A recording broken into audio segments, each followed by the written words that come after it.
I was reviewing quarterly reports in my home office when the front door slammed with enough force to rattle the picture frames on my mantel. The sound cut through the evening quiet like a gunshot, followed immediately by the heart-wrenching sobs of my 8-year-old daughter, Emma. I dropped my pen and rushed to the entryway where I found her collapsed against the door, her small body shaking with tears that seemed too large for her delicate frame. The left side of her face was swollen and angry red, bearing the unmistakable outline of an adult hand. She looked up at me with eyes filled with pain and confusion that no child should ever experience. Through her broken whispers, she told me the unthinkable truth. Uncle Derek had slapped her because she received an A on her math test, while his son Tommy earned a C. The rage that flooded through my veins was unlike anything I had ever experienced, but I forced myself to remain calm for Emma's sake. She needed her father to be strong, not reactive. I knelt beside her, gently touching her uninjured cheek as she continued sobbing against my shoulder. The handprint on her face was clearly defined, the redness already beginning to darken into what would surely become a bruise by morning. "Daddy, I didn't do anything wrong," she whispered, her voice barely audible. "I just showed Aunt Rachel my test when she asked how school went. Tommy was sitting right there, and when Uncle Derek saw my grade, he got really angry." I guided Emma to the kitchen table, speaking in the softest tone I could manage while my mind raced with protective fury. "Tell me exactly what happened, sweetheart. Take your time." Emma wiped her nose with the tissue I handed her, her small hands trembling. "Uncle Derek said I was showing off and making Tommy feel stupid. He said smart girls who make boys feel bad deserve to learn lessons. Then he hit me really hard and told me to apologize to Tommy for being mean." The calculated cruelty of Derek's words made my stomach turn. I retrieved my phone and began documenting everything, taking photographs of Emma's injured face from multiple angles. The camera captured not only the obvious handprint, but also the terror still lingering in her eyes. Each click felt like gathering ammunition for a war I hadn't known I was fighting. "Emma, has Uncle Derek ever hurt you before?" I asked, dreading the answer but needing to know the truth. Her silence spoke volumes before she finally nodded. "Sometimes when we visit, he pinches my arms if I answer questions that Tommy can't. He says I'm making the family look bad because I'm smarter than I should be. Aunt Rachel always tells me to stop being dramatic when I try to tell her." My hands clenched around the phone as I processed this revelation.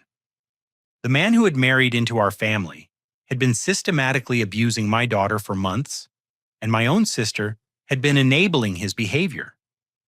I forced myself to continue documenting, photographing the faint yellow bruises on Emma's upper arms that I now recognized as fingerprint marks.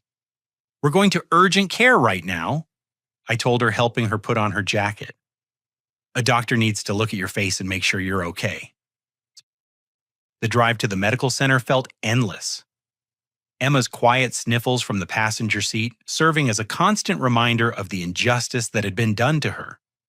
Dr. Patricia Martinez, a kind woman in her 40s with gentle hands and a warm smile, examined Emma thoroughly while I explained the circumstances of her injury.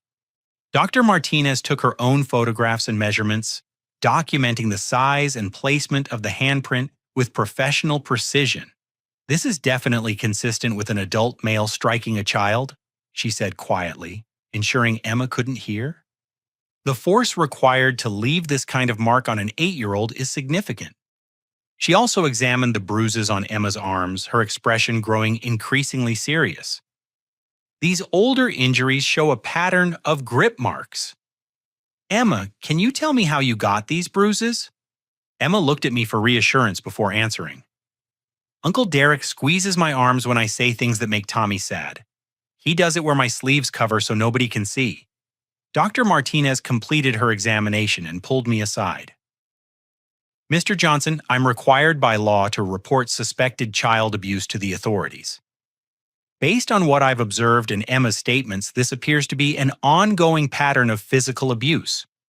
I want you to report it, I said without hesitation.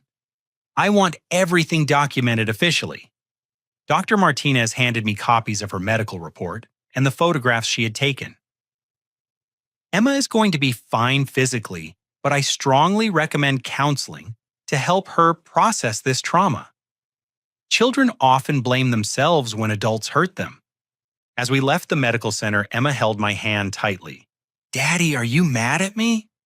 I stopped walking and knelt down to look her in the eyes. "Emma, listen to me very carefully. You did absolutely nothing wrong. Getting good grades is something to be proud of, not something to be punished for. Uncle Derek was wrong to hurt you, and it's not your fault that he made that choice." The relief that washed over her face broke my heart all over again. How long had she been carrying this guilt, believing that her academic success was somehow a character flaw? I realized then that Derek's abuse had been far more insidious than a single slap. He had been systematically undermining her self-worth and confidence for months. That evening, after Emma fell asleep, I sat in my office staring at the medical report and photographs. The evidence was clear and damning, but I knew that documentation alone wouldn't be enough to protect my daughter or ensure that Derek faced real consequences for his actions. I needed to be strategic about my next moves, gathering allies and building a case that would leave no room for Derek or Rachel to escape accountability. I opened my laptop and began researching Derek's background, searching for any information that might reveal other victims or patterns of behavior. What I discovered in those late-night hours would prove to be just the beginning of unraveling the web of deception and abuse that had been hiding in plain sight within my own family. The next morning, I drove Emma to school and then headed directly to the police station. Officer Jennifer Walsh, a veteran of the Domestic Violence Unit, listened carefully as I explained the situation and provided copies of the medical report and photographs. Her expression grew increasingly grave as she reviewed the evidence. "Mr. Johnson, I need to tell you something about Derek Hutchinson," she said, pulling up his record on her computer. "This isn't his first time in our system. He has 2 prior domestic violence charges from relationships before he married your sister. Both cases were dropped when the victims declined to press charges. The revelation hit me like a physical blow. Rachel had married a man with a history of violence, and somehow this information had never reached our family. How is that possible? Wouldn't background checks reveal this?" Officer Walsh shook her head grimly. "The charges were filed in different counties, and since they were dropped, they don't show up on standard background checks.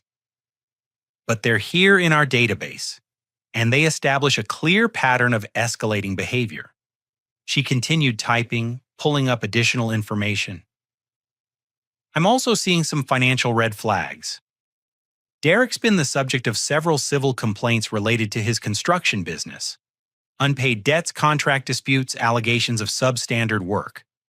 I provided Officer Walsh with a detailed statement about Emma's injuries and the pattern of abuse she had described. The officer assured me that Child Protective Services would be contacted and that Derek would be questioned about the incident. After leaving the police station, I decided to visit Emma's school to inform them about the situation. What I discovered there made my blood run cold. I requested a meeting with Emma's teacher, Mrs. Catherine Mills, and the school counselor, Mrs. Angela Foster. "I'm glad you're here, Mr. Johnson," Mrs. Foster said as we sat down in her office. "I've been concerned about some recent developments regarding Emma's academic placement." Mrs. Mills nodded in agreement. "We received a request from your family to have Emma evaluated for learning disabilities and possible placement in remedial classes. The request came through your sister and her husband during our last parent-teacher conference." I stared at them in disbelief. "I never authorized any such request. Emma is an honor student. Why would anyone suggest remedial classes?" Mrs. Foster pulled out a thick file.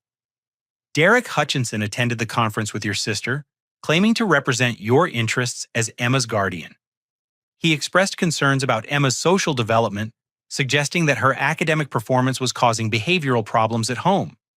"What kind of behavioral problems?" I asked, though I was beginning to understand the scope of Derek's manipulation. He claimed that Emma was becoming arrogant and disrespectful, showing off her grades to make other children feel inferior, Mrs. Mills explained. He suggested that placing her in classes more suited to her emotional maturity might help her develop humility and social skills. The calculated nature of Derek's lies was breathtaking. He hadn't just been physically abusing Emma, he had been systematically sabotaging her education while portraying himself as a concerned family member.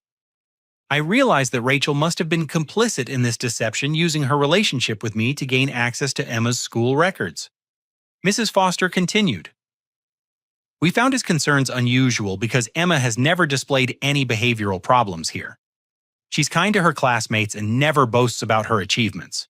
But when family members express these kinds of concerns, we're obligated to investigate. Did you actually test Emma for learning disabilities? I asked. We were preparing to, but the testing was scheduled for next week, Mrs. Mills replied. Given what you've told us about the abuse, I think we need to cancel those assessments and investigate how this request was processed. I requested copies of all documentation related to Derek's involvement with Emma's education. The file they provided revealed months of correspondence between Derek and various school officials, painting a picture of a manipulative man who had been working behind the scenes to undermine my daughter's academic future. My next stop was Tommy's school, where I hoped to gather additional information about Derek's behavior. Tommy's fourth-grade teacher, Mr. Brian Hughes, seemed nervous when I introduced myself and explained the situation. I probably shouldn't be telling you this, he said, glancing around his empty classroom, but your brother-in-law has been putting a lot of pressure on me regarding Tommy's grades. What kind of pressure? Mr. Hughes shifted uncomfortably. He's been offering me tickets to baseball games, gift cards, things like that. He says Tommy needs better grades to feel confident about himself. Last month he asked me to give Tommy a higher grade on a math test, even though the boy clearly didn't understand the material. I felt sick. Did you change Tommy's grade? I did, and I regret it now, Mr. Hughes admitted. Derek also brought in some of Tommy's homework that seemed much too advanced for him. When I questioned it, Derek said Emma had been helping Tommy study, but the handwriting looked exactly like Emma's work. The picture was becoming clearer. Derek had been stealing Emma's homework for Tommy to copy, then demanding that Tommy receive credit for work he hadn't done. When the grades still didn't match Emma's natural performance, Derek had resorted to bribing teachers and attempting to sabotage Emma's academic placement. There's something else, Mr. Hughes said quietly. Last week, Derek brought in one of Emma's art projects and claimed Tommy had created it. It was a beautiful watercolor painting that won our school's art contest. I knew it wasn't Tommy's work because the skill level was far beyond anything he's ever produced, but Derek insisted. I realized that Derek's abuse extended beyond physical violence and educational sabotage. He had been stealing Emma's creative work and giving credit to his own son, robbing her of recognition and accomplishments while building Tommy's achievements on a foundation of lies. Driving home that afternoon, I began to understand the full scope of Derek's systematic campaign against my daughter. He hadn't simply lost his temper and struck her. He had been waging psychological warfare against an 8-year-old child for months, undermining her education, stealing her work, and convincing authority figures that her natural intelligence was somehow a character flaw that needed to be corrected. The documentation I had gathered painted a clear picture of a predator who had used his position as a family member to gain access to my daughter and then methodically destroyed her confidence and opportunities. But I also realized that Derek's actions had been so extensive and involved so many people that dismantling his web of lies would require more than just police reports and medical documentation. That evening after Emma went to bed, I sat in my office planning my next moves. Derek had underestimated me, assuming that his position within the family would protect him from consequences. He had also underestimated the network of relationships I had built over the years relationships that would prove instrumental in ensuring that justice was served completely and permanently. The following morning, I called Rachel and requested an immediate meeting at her house. I kept my tone neutral, giving no indication of what I had discovered or the storm that was about to break over her carefully constructed denial. She agreed readily, probably assuming I wanted to discuss Emma's behavioral problems that Derek had so cleverly fabricated. I arrived at Rachel's house in the late afternoon, carrying a briefcase filled with medical reports, police documentation, school records, and photographs. Rachel greeted me at the door with a strained smile, her nervousness evident in the way she avoided making eye contact. "Brantley, I'm so glad you called," she said, leading me into her living room. "Derek and I have been worried about Emma. We think she might need some counseling to help her learn appropriate social behavior." I sat down across from her and opened my briefcase, laying out the medical photographs of Emma's injuries on the coffee table between us. Rachel's face went pale as she stared at the images of her husband's handprint on my daughter's face. "Rachel Derek assaulted Emma yesterday evening," I said calmly.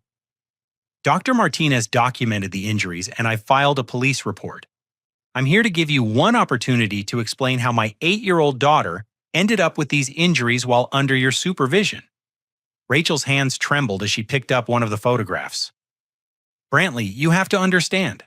Emma was being disrespectful to Tommy. She was showing off her grades and making him feel stupid. Derek just tried to teach her a lesson about humility. The casual way she justified child abuse made my stomach turn." "A lesson about humility, Rachel." He left a handprint on her face. "Look at these pictures." "Children need discipline," she replied, her voice growing defensive. "Emma's been getting too big for her britches lately. She thinks she's better than everyone else because she gets good grades. Derek was just trying to help her develop some character." I pulled out the school records and placed them in front of her.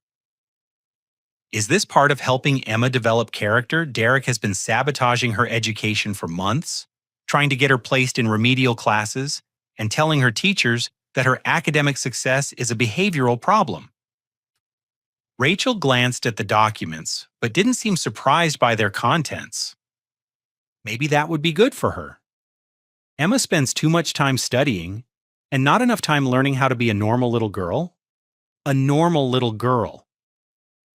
I repeated, hardly believing what I was hearing. "Rachel, Emma is gifted. She's been reading at a high school level since she was 6 years old. Her teachers describe her as one of the most naturally intelligent students they've ever encountered.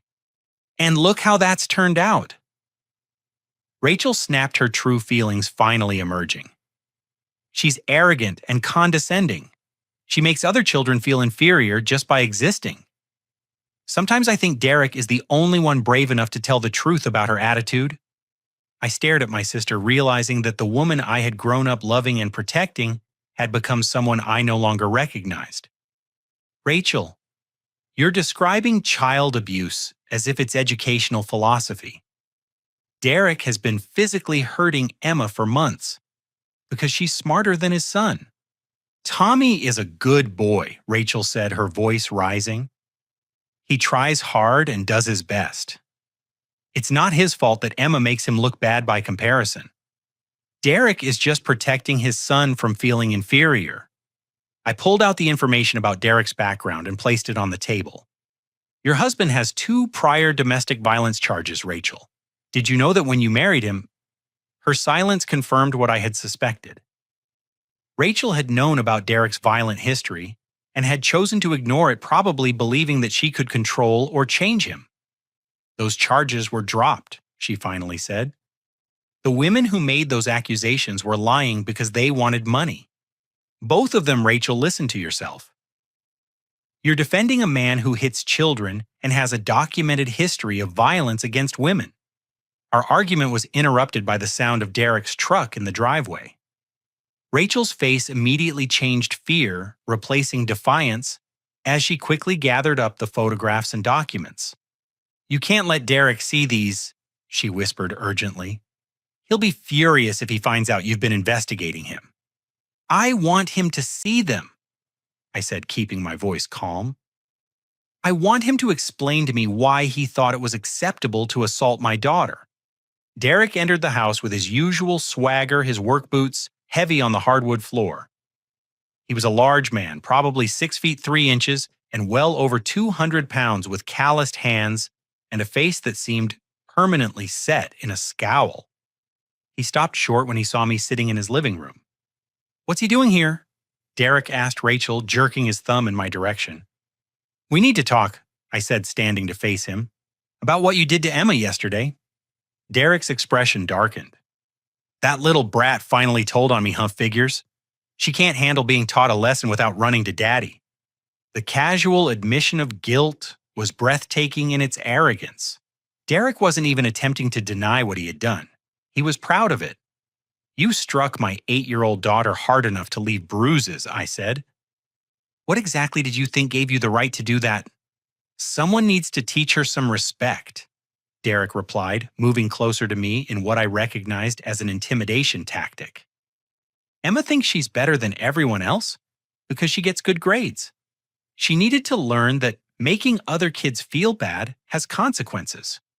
I held my ground, refusing to be intimidated.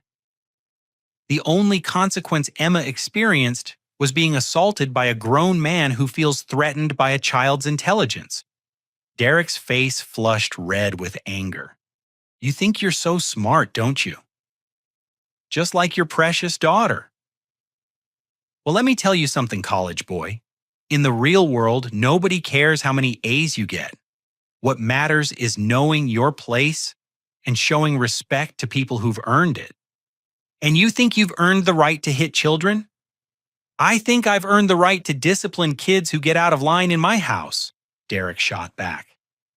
"Emma was being disrespectful to my son, and I corrected her behavior. If you don't like it, maybe she shouldn't come around anymore."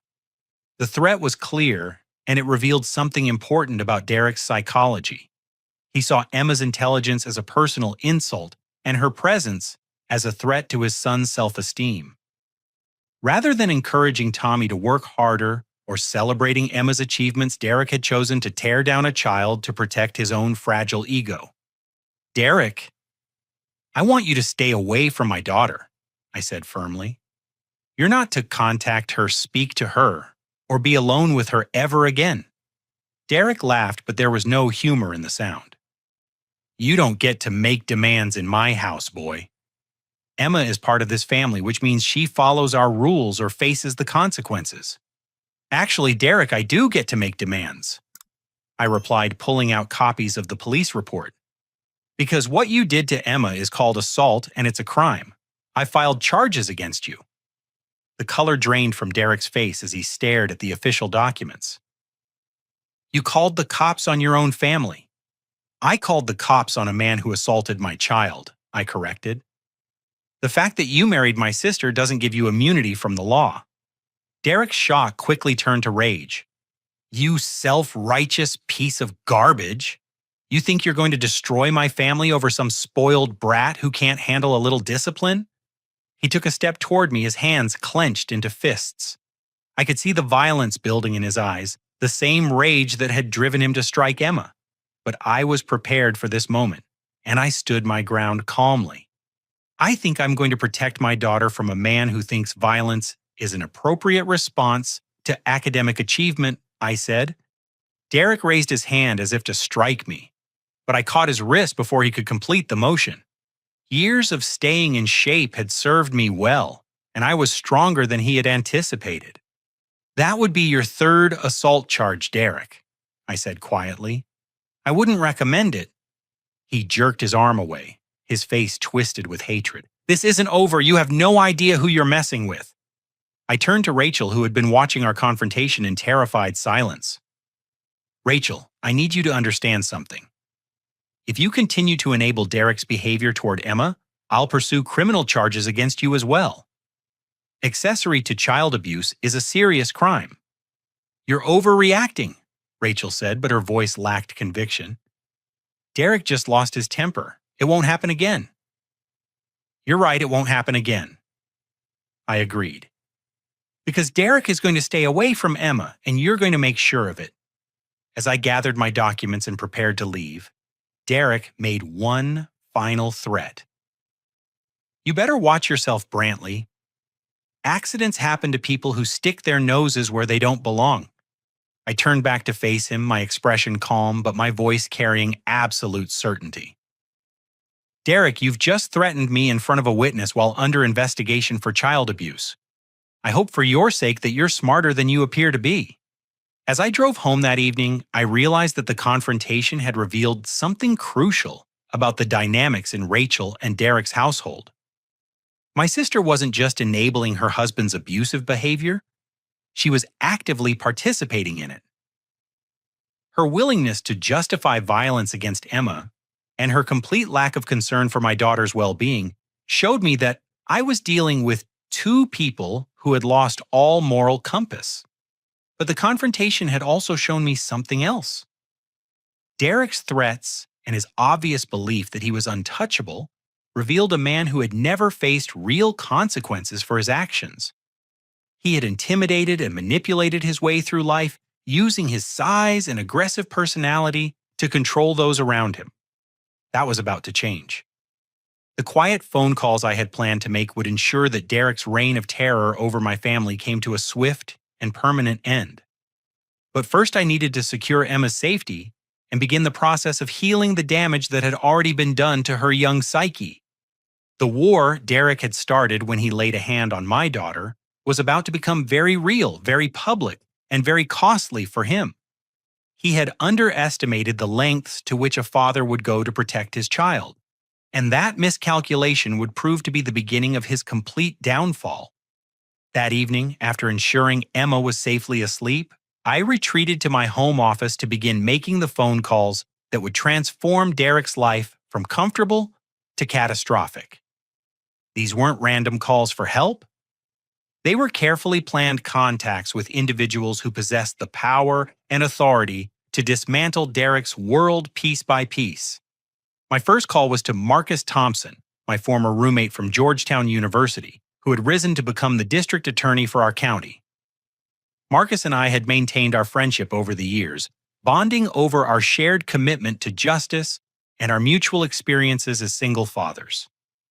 When he answered his personal cell phone, I could hear his twin boys playing in the background. "Brantley, what's wrong?" Marcus asked, immediately recognizing the tension in my voice. "You sound like someone died." "Someone almost did," I replied grimly. "My daughter was assaulted yesterday by my brother-in-law, and I need your help ensuring he faces the full consequences of his actions." Marcus's tone became immediately professional. "Tell me everything and don't leave out any details." I spent the next 20 minutes walking Marcus through the entire situation, from Emma's injuries to Derek's history of domestic violence, to the systematic sabotage of my daughter's education. Marcus listened without interruption, occasionally asking clarifying questions that revealed his prosecutorial mind already working through the case. "Brantley, what you're describing isn't just simple assault," Marcus said when I finished. "This is part of a pattern of child abuse that could constitute felony charges. The systematic nature of the educational sabotage suggests premeditation and planning." "What can we do about it?" I asked. "We can do a lot," Marcus replied with grim satisfaction. "I'm going to personally review this case and ensure it gets the attention it deserves. Child abuse cases involving repeat offenders get priority in our office, and Derek's prior domestic violence charges establish the pattern we need." Marcus paused and I could hear him typing on his computer. "I'm also going to have our financial crimes unit take a look at Derek. Men like him usually have other secrets, and we have resources to uncover them." My second call was to James Rodriguez, my former military buddy, who now ran a successful private investigation firm specializing in corporate security and background investigations. James had served 2 tours in Afghanistan before returning home to build a business that helped companies vet employees and investigate internal fraud. "Brother, you sound stressed," James said when he heard my voice. "What's the situation?" I explained the circumstances surrounding Emma's assault and the broader pattern of abuse I had uncovered. James listened with the focused attention of a man trained to gather intelligence and identify threats. Send me everything you have on this Derek character, James said. Full name, date of birth, social security number, if you have it, business information, everything. I'll run a complete background investigation and financial analysis. How quickly can you get results? I asked. Give me 24 hours for the preliminary report, James replied. If this guy has skeletons in his closet, I'll find them. Men who abuse children usually have other problems too. James paused before continuing. Brantley, I want you to know that this is personal for me too. My daughter is the same age as Emma, and if anyone ever laid a hand on her, I'd want the same kind of help you're asking for.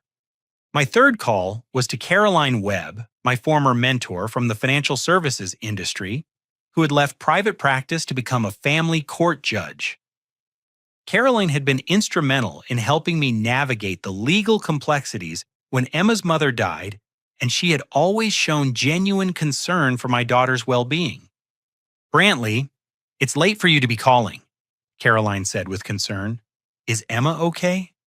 No, she's not, I replied, and proceeded to explain the assault and its aftermath. Carolyn listened with the careful attention of someone accustomed to making life-changing decisions based on limited information. This is unconscionable, Caroline said when I finished. An adult man striking a child over academic performance reveals a level of psychological instability that poses an ongoing threat. Caroline's voice took on the authoritative tone she used in her courtroom. I'm going to fast-track an emergency custody modification and restraining order. Derek will be legally prohibited from having any contact with Emma, and if he violates those orders, he'll be arrested immediately. How quickly can that happen? I asked. I'll have the paperwork filed first thing tomorrow morning, Caroline assured me. The restraining order will be in effect within hours, and Derek will be served with the papers before the end of the business day. Caroline, there's something else, I said. I'm concerned that my sister Rachel has been complicit in this abuse. She knew about Derek's violence and chose to enable it rather than protect Emma.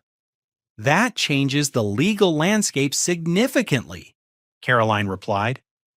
If Rachel has been facilitating child abuse, she could face criminal charges and lose custody of her own son. I'll make sure Child Protective Services is notified and conducts a thorough investigation of the home environment. After ending the call with Caroline, I felt a sense of momentum building. Within hours, Derek would face legal, financial, and criminal investigations that would expose every aspect of his life to scrutiny. But I wasn't finished yet.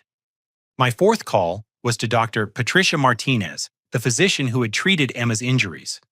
I wanted to ensure that she understood the broader context of the abuse and had all the information necessary to provide the most effective treatment for my daughter. Mr. Johnson. I'm glad you called, Dr. Martinez said. I've been thinking about Emma since yesterday, and I have some concerns about the psychological impact of what she's experienced. What kind of concerns? I asked. Children who experience systematic abuse often internalize blame and develop anxiety about their natural abilities and achievements, Dr. Martinez explained. Emma's academic gifts have been turned into a source of punishment and shame which could have long-lasting effects on her self-confidence and educational motivation. Dr. Martinez continued. I'd like to recommend that Emma begin working with a child psychologist who specializes in abuse recovery. I know an excellent therapist named Dr. Sarah Chen who has helped many children process similar traumas. I want Emma to have every resource she needs to heal from this, I said. Please make whatever arrangements you think are appropriate. There's one more thing, Dr. Martinez said.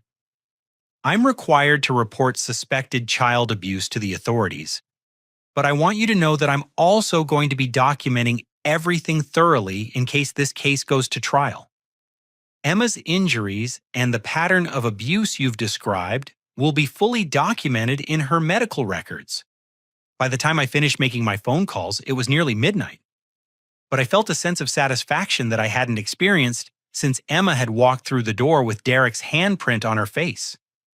Within 24 hours, Derek would discover that assaulting my daughter had been the biggest mistake of his life. The network of professionals I had contacted represented different aspects of the justice system: criminal prosecution, investigation, family law, and medical documentation. Each would contribute their expertise to ensuring that Derek faced comprehensive consequences for his actions against Emma.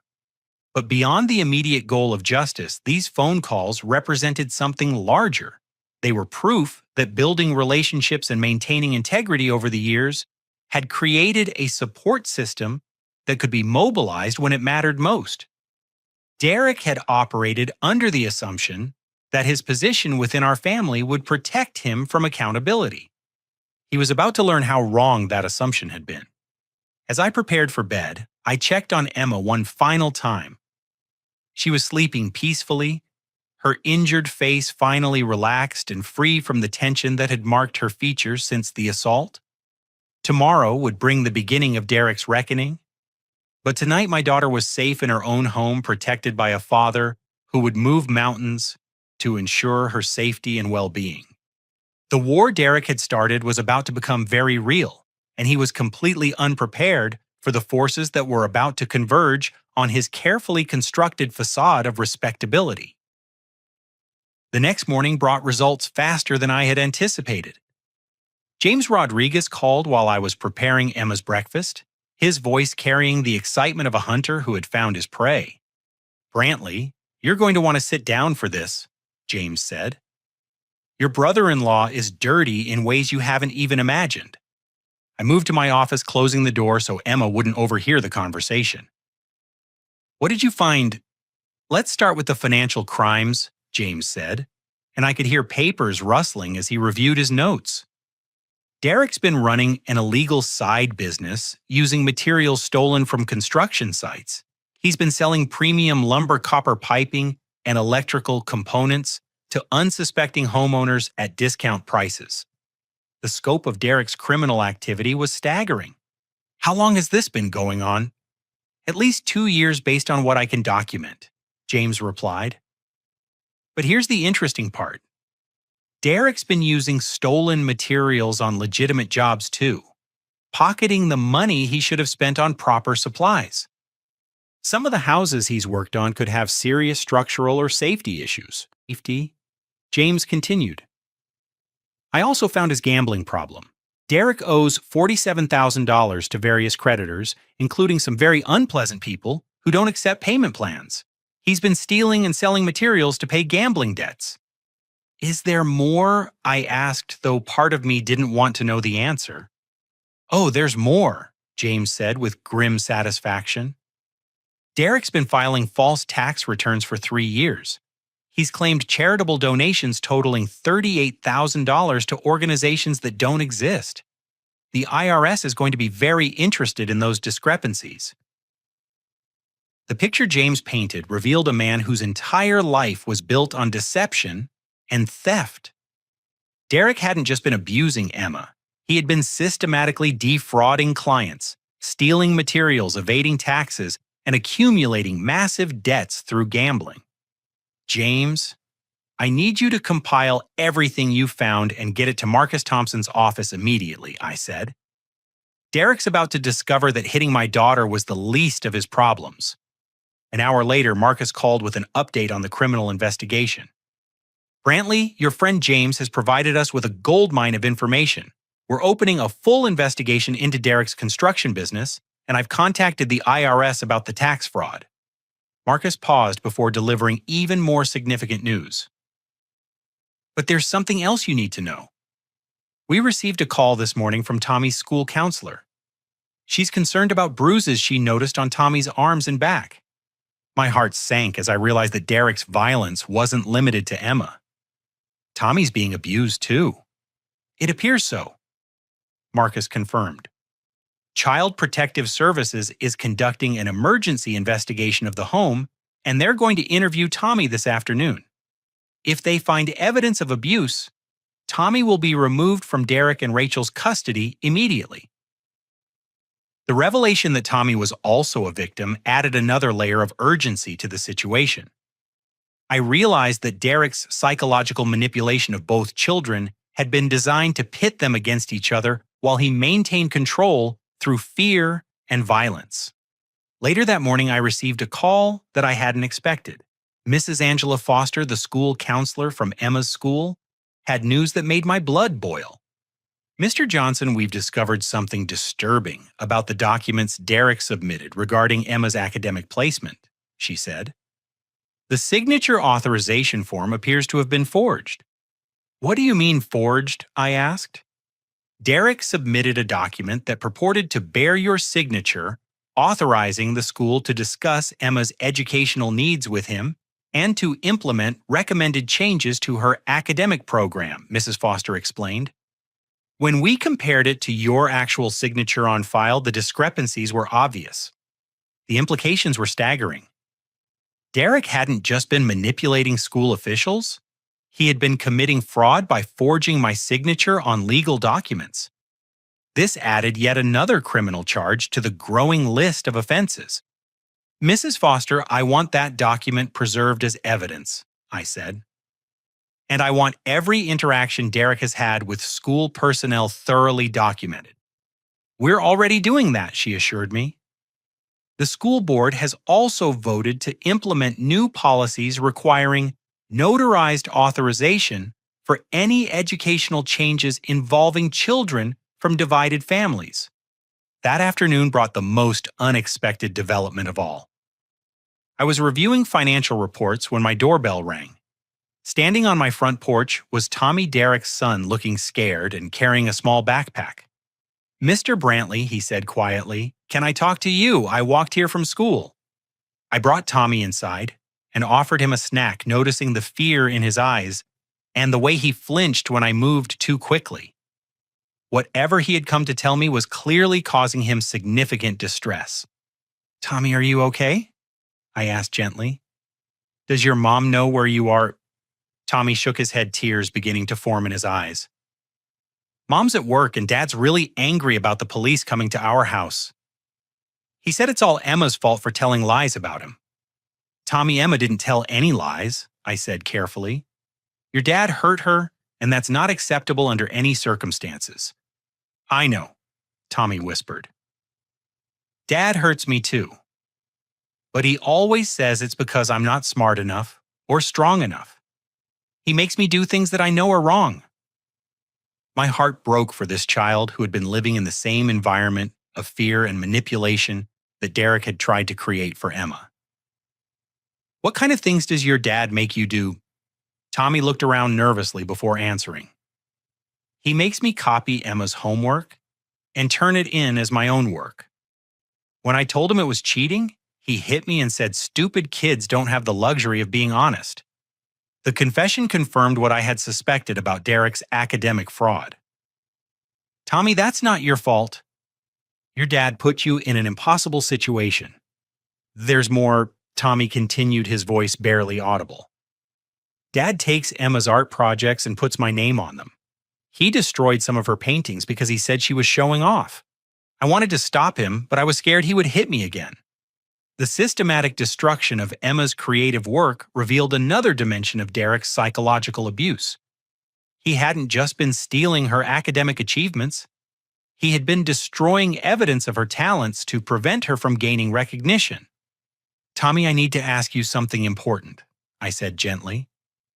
Do you feel safe at home with your dad? Tommy shook his head emphatically.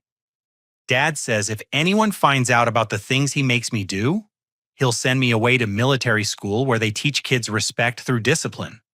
I'm scared of him, Mr. Brantley. I realized that Tommy had walked to my house not just to confess Derek's crimes, but to seek protection from his father's escalating violence. The boy had shown incredible courage in coming forward, especially knowing the risks he faced at home. Tommy, you're safe here, I assured him. I'm going to call some people who can help make sure your dad can't hurt you anymore. I immediately contacted Caroline Webb to inform her about Tommy's situation and his desire to escape Derek's household. Within an hour, a Child Protective Services caseworker arrived at my home to interview Tommy and document his statements about the abuse he had suffered. The caseworker, a compassionate woman named Lisa Grant, listened carefully as Tommy described months of physical violence, emotional manipulation, and forced participation in academic fraud. His testimony painted a picture of a child who had been living in constant fear while being used as an instrument in his father's campaign against Emma. Mr. Johnson, based on Tommy's statements and the evidence of abuse, I'm recommending that he be placed in protective custody immediately, Ms. Grant said. Given his expressed preference and your existing relationship with the family, would you be willing to serve as his temporary guardian? The request was unexpected but not unwelcome. Tommy had shown tremendous courage in coming forward, and he deserved protection from Derek's retaliation. I'd be honored to help Tommy in any way I can, I replied. That evening, after Tommy had been officially placed in my temporary custody, I sat with both children as they began to process the events of the past few days. Emma was initially confused about why Tommy was staying with us, but she quickly welcomed him with the generous spirit that Derek had tried so hard to crush. "Tommy, I'm sorry my dad hurt you too," Emma said, offering him one of her favorite books. "You don't have to be scared anymore." Tommy looked at Emma with wonder, as if he couldn't believe that the girl his father had taught him to resent was showing him such kindness. "Emma, I'm sorry I took credit for your homework and art projects. I didn't want to, but Dad said I had to." "It's okay," Emma replied with the wisdom of a child who understood that they had both been victims. "Your dad made you do bad things, but that doesn't make you a bad person." As I watched the two children comfort each other, I realized that Derek's abuse had inadvertently created an opportunity for healing and growth. Tommy was experiencing unconditional kindness for the first time in months, while Emma was learning that her intelligence and achievements could be sources of help and comfort rather than targets for violence. The domino effect that had begun with my phone calls was accelerating beyond even my expectations. Derek's world was collapsing as his crimes were exposed and his victims found the courage to speak truth about his abuse. But perhaps most importantly, the children he had tried to destroy were beginning to heal and support each other in ways that would make them stronger than his violence had ever made them weak. The next morning brought a flurry of legal activity that would forever change the landscape of Derek and Rachel's lives. Marcus Thompson called early to update me on the rapidly expanding criminal investigation. "Brantley, we're filing charges against Derek today," Marcus said with satisfaction. "Assault and battery on a minor child endangerment, theft of construction materials, tax evasion, fraud, and forgery. The evidence your investigator provided has been corroborated by our financial crimes unit." Marcus paused before delivering even more significant news. "But we're also charging Rachel with embezzlement and child endangerment. During the investigation into Derek's finances, we discovered that she's been systematically stealing from Emma's college fund. The betrayal hit me like a physical blow. How much money are we talking about?" $12,000 over 8 months, Marcus replied grimly. "Rachel's been transferring money from the account your late wife established for Emma's education and using it to pay for Tommy's private tutoring and therapy sessions." The calculated nature of Rachel's theft was breathtaking. She hadn't just enabled Derek's abuse of Emma. She had been stealing the money that my wife had saved for our daughter's future, using it to benefit Derek's son, while simultaneously sabotaging Emma's educational opportunities. "Marcus, I want to press charges against Rachel as well," I said. "She's been complicit in every aspect of Derek's abuse, and now we know she's been stealing from Emma." "Already in progress," Marcus assured me. "Rachel will be arrested this afternoon on charges of embezzlement, child endangerment, and accessory to child abuse. The fact that she used stolen money to pay for services designed to help Tommy compete with Emma shows premeditation and planning." An hour later, James Rodriguez called with additional information that would prove devastating to Derek's defense strategy. "Brantley Derek's construction business is finished," James reported. 3 of his major clients have terminated their contracts after learning about the stolen materials investigation. His business partners are threatening civil suits to recover money they believe Derek stole. James continued with evident satisfaction. "But here's the best part. Derek's gambling creditors aren't willing to wait for the legal system to sort out his debts. They've started calling in their markers, and they're not interested in excuses about criminal investigations. What does that mean practically? I asked. It means Derek's about to lose everything, James replied. His house is going into foreclosure. His business accounts have been frozen by the IRS, and his creditors are seizing assets to recover their losses. Even if he avoids prison time, which he won't, he'll be financially ruined for the rest of his life. The speed with which Derek's life was unraveling was almost breathtaking. Within 72 hours, he had gone from being a seemingly successful contractor and family man to facing multiple felony charges, financial ruin, and complete social disgrace. That afternoon, I received a call from Caroline Webb with an update on the custody proceedings. Brantley Tommy's placement with you has been made permanent, pending the resolution of the criminal cases against Derek and Rachel, she said. The boy's testimony about the abuse he suffered has been corroborated by medical evidence and witness statements. Caroline's tone became more serious. But there's something else you need to know. Rachel's attorney is trying to claim that she was also a victim of Derek's abuse and shouldn't be held responsible for her actions. That's ridiculous, I replied. Rachel actively participated in the abuse and theft. She can't claim victimhood now that she's facing consequences. I agree, but her attorney is going to argue that Derek coerced her into participating through threats and intimidation, Caroline explained. It's a common defense strategy in cases like this. However, Caroline had more encouraging news. The good news is that Tommy's testimony completely undermines Rachel's victim claims. He stated clearly that his mother actively participated in the schemes against Emma and showed no signs of being intimidated by Derek. Later that day, Mrs. Foster called from Emma's school with an update on the educational fraud investigation. Mr. Johnson, we've completed our review of Derek's interactions with our school system, she said. The scope of his deception is remarkable. Mrs. Foster continued, Derek forged documents, bribed staff members, and systematically undermined Emma's educational opportunities over a period of 6 months. We're implementing new security protocols to prevent similar fraud in the future. What about Mr. Hughes, the teacher who accepted Derek's bribes? I asked. Mr. Hughes has been terminated and reported to the State Education Board, Mrs. Foster replied. His teaching license will likely be revoked, and he may face criminal charges for his role in the grade manipulation scheme. The investigation had revealed that Derek's corruption extended beyond his own family to include school officials who had been willing to compromise their professional integrity in exchange for baseball tickets and gift cards. That evening, Tommy approached me with information that would prove crucial to the prosecution's case against both Derek and Rachel. Mr. Brantley, I need to tell you something about my mom, Tommy said quietly. She wasn't just going along with Dad's plans, she helped make them. Tommy explained that Rachel had been the one to research Emma's school records and identify opportunities for sabotage. She had coached Derek on what to say during parent-teacher conferences and had helped him forge the authorization documents. Mom said Emma needed to learn that being smart doesn't make you special, Tommy continued. She said Dad was teaching Emma an important lesson about humility and respect.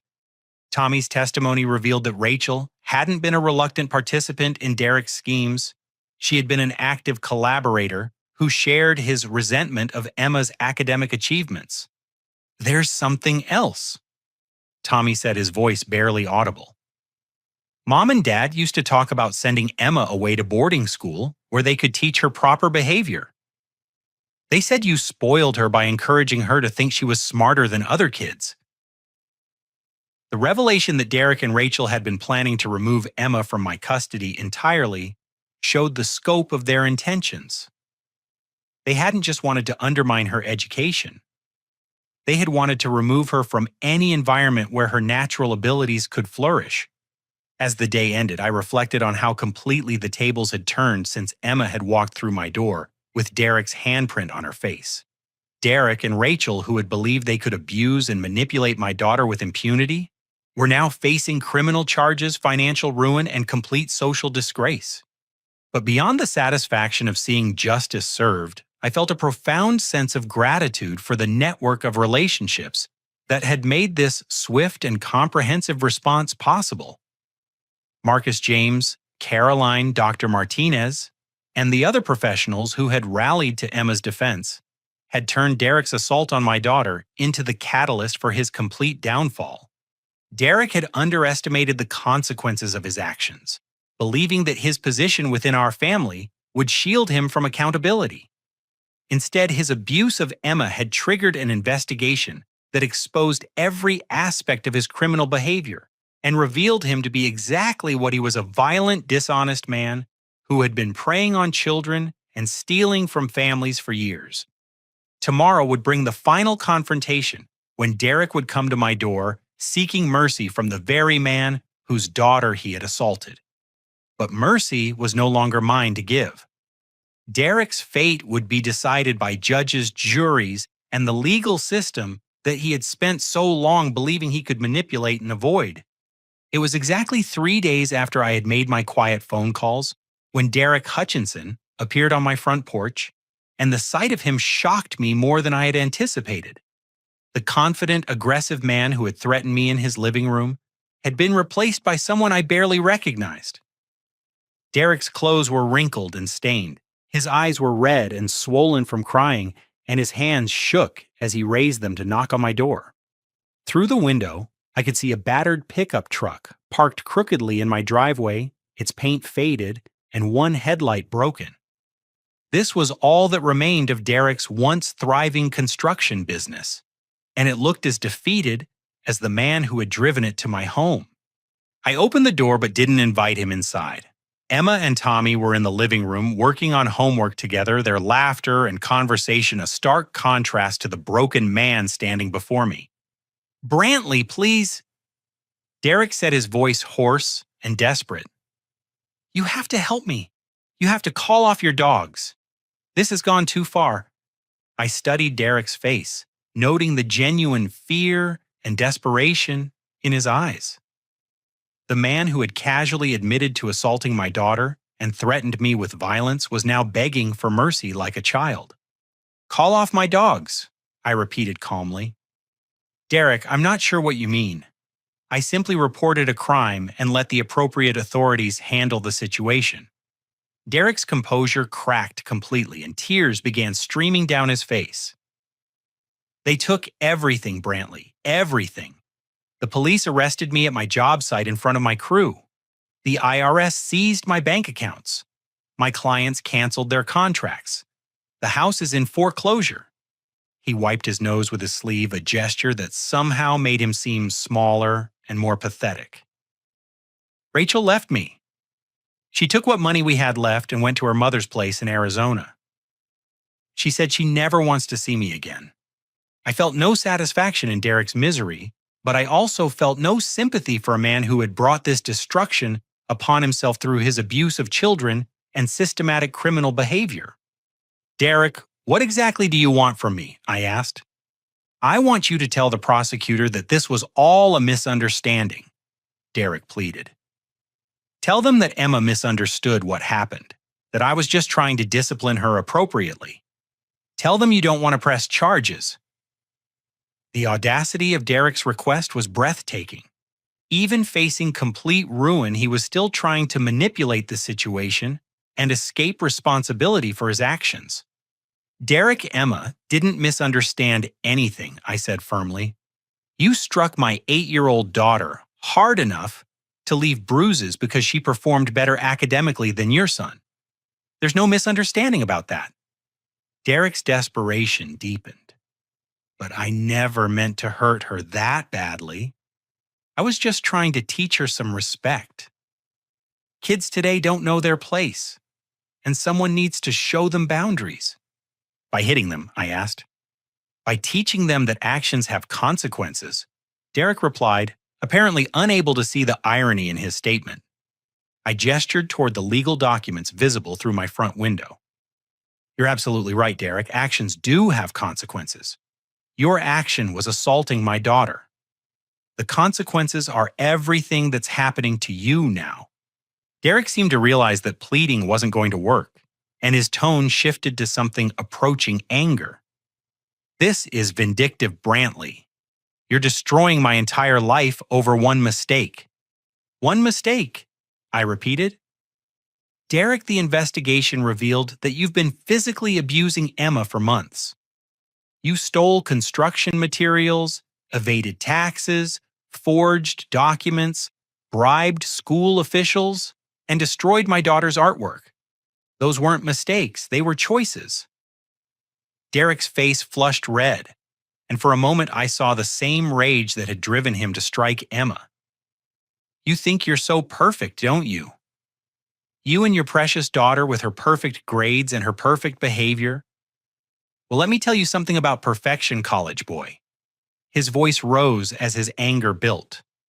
Emma is going to grow up thinking she's better than everyone else because Daddy protected her from learning real lessons about life. You've spoiled her, and someday that's going to bite you both. I stepped closer to Derek, my voice calm but carrying absolute authority. Derek, my daughter learned a very real lesson about life from you. She learned that some adults will hurt children when they feel threatened by their achievements. But she also learned that there are other adults who will move heaven and earth to protect children from people like you.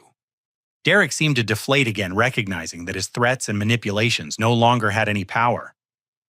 Brantley, I'm begging you. I'll lose everything. I'll go to prison. My life will be ruined. Your life should be ruined, I replied without hesitation.